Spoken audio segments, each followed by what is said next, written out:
ശ്രീമന്നാരായണീയം ദശകം 19 പ്രചേതസ്സുകളുടെ കഥ. ശ്ലോകം 5. ഗജാനന പത്മാർക്കം ഗജാനനമഹർനിശം അനേകദം തം ഭക്താനാം ഏകദന്തമുപാസ്മഹേ. സരസ്വതി നമസ്തുഭ്യം വരദേ ജ്ഞാനരൂപിണി വിദ്യാരംഭം കരിഷ്യാമി സിദ്ധിർഭവതു മേ സദാ. ഗുരുർബ്രഹ്മാ ഗുരുർവിഷ്ണുർഗുരുർദേവോ മഹേശ്വര ഗുരു സാക്ഷാത് പരം ബ്രഹ്മ തസ്മൈ ശ്രീ ഗുരവേ നമഃ. ഓം നമോ ഭഗവതേ വാസുദേവായ.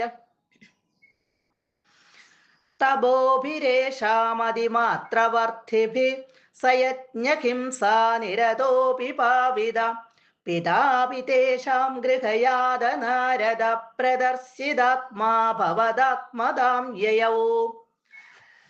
കഴിഞ്ഞ ശ്ലോകത്തിൽ നമ്മൾ കണ്ടു പ്രചേതസ്സുകള് രുദ്രഗീത സ്തോത്രം ജപിച്ചുകൊണ്ട് വെള്ളത്തിനുള്ളില് 10,000 സംവത്സരം ഭഗവാനെ ഭജിച്ച് തപസ് ചെയ്തു. അത്ര വളരെ കാലം കടന്നുപോയത് അവരറിഞ്ഞതേയില്ല. പരമാനന്ദം അനുഭവിച്ചുകൊണ്ട് അവര് മഹാവിഷ്ണുവിനെ തപസ് ചെയ്തപ്പോൾ ആ ഈശ്വരാനന്ദത്തിൽ മുഴുകിയിരുന്നത് കൊണ്ട് കാലം പോയത് അറിഞ്ഞില്ല. യേഷാം ഈ പ്രചേതസ്സുകളുടെ അതിമാത്രവർദ്ധിഭി ഏറ്റവും വർദ്ധിച്ചുകൊണ്ടിരിക്കുന്ന തപോഭി തപസ്സുകളാൽ അവർ വീണ്ടും തുടർന്നിങ്ങനെ തപസ് അനുഷ്ഠിച്ചുകൊണ്ടേയിരുന്നു. അപ്പൊ അവരുടെ ആ വർദ്ധിച്ചു വന്ന തപസ്സിനാൽ യജ്ഞഹിംസാ നിരത അഭി. യജ്ഞഹിംസ, ഇവിടെ യജ്ഞം അത് യാഗം, യാഗങ്ങളില് ഹിംസ മൃഗഹിംസ, മൃഗങ്ങളെ വധിക്കുന്നത്, യാഗാശ്വത്തെ വധിക്കുക, യാഗപശുവിനെ. അപ്പൊ ധാരാളം യാഗങ്ങൾ ചെയ്തിരുന്നു അച്ഛനായ പ്രാചീന ബർഹിസ്. യജ്ഞത്തിൽ ഏറെ യജ്ഞപശുക്കളെ വധിച്ചത് കാരണം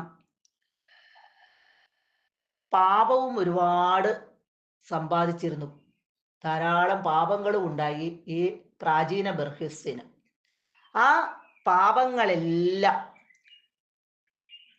ഇവര് തപസ്സനുഷ്ഠിച്ച ആ തപസ്സിന്റെ ശക്തി മൂലം തീർന്ന് പരിശുദ്ധനായി പ്രാചീന ബർഹിസ്. പ്രാചീന ബർഹിസിന്റെ ആ പാപങ്ങളെല്ലാം ഇവരുടെ തപസ്സിന്റെ ശക്തി കൊണ്ട് പോയി കിട്ടി.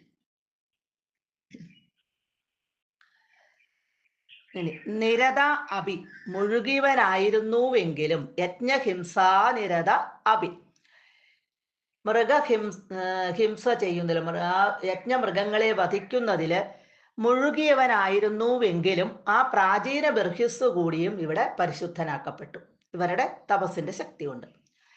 ഗൃഹയാത നാരദ, ഗൃഹത്തില് വന്നു ചേർന്ന ആ നാരദ മഹർഷി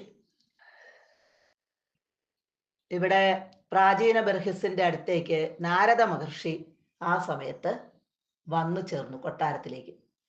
ആ വന്നു ചേർന്ന നാരദൻ പ്രദർശിത ആത്മാവിനെ കാണിച്ചു കൊടുത്തു. അതായത് ആത്മതത്വം ഉപദേശിച്ചു കൊടുത്തു പ്രാചീന ബർഹിസിന്. അതിൻ്റെ ഫലമായിട്ട് ഭവദ ആത്മതാം യയൗ, ഭഗവാന്റെ ആ സാരൂപ്യം പ്രാപിക്കുകയും ചെയ്തു പ്രാചീന ബർഹിസ്.